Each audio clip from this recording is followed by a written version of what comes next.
Our story takes place in ancient Greece, in a village by the sea. Our father tells a tale of how every 7 years ships would come and take 7 girls and 7 boys away. As his child turns 13, the boats return, and they are on the list. Should they stay, or should they go to save the village? As was always the way, the children boarded the ship and went off into their new lives, whatever that might be. Whilst they were on board the ship, the captain told them a story.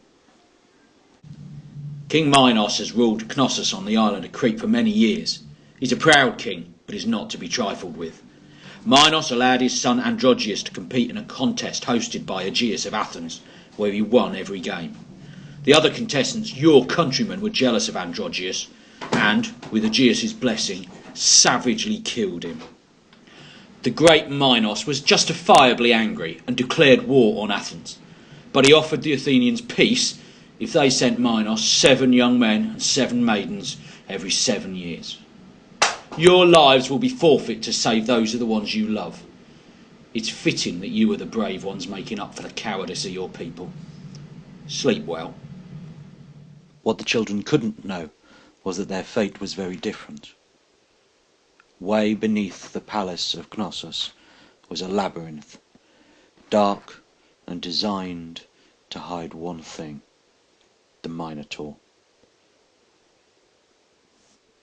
High above the labyrinth and the palace, in one of the tallest towers, lived 2 people, a father and a son. One, a famous inventor, Daedalus, and Icarus, an imprisoned innocent, only there because he was his father's son. Icarus's father, Daedalus, a talented and remarkable Athenian craftsman, attempted to escape from his exile in this palace of Knossos, Crete, where he and his son were imprisoned at the hands of King Minos, the king for whom he had built the labyrinth to imprison the Minotaur, half man, half bull. Daedalus fashioned 2 pairs of wings out of wax and feathers for himself and his son. Before they took off from the island, Daedalus warned his son not to fly too close to the sun, nor too close to the sea. Overcome by the giddiness that flying lent him, Icarus soared through the sky curiously, but in the process he came too close to the sun, which melted the wax. Icarus kept flapping his wings, but soon realized that he had none left.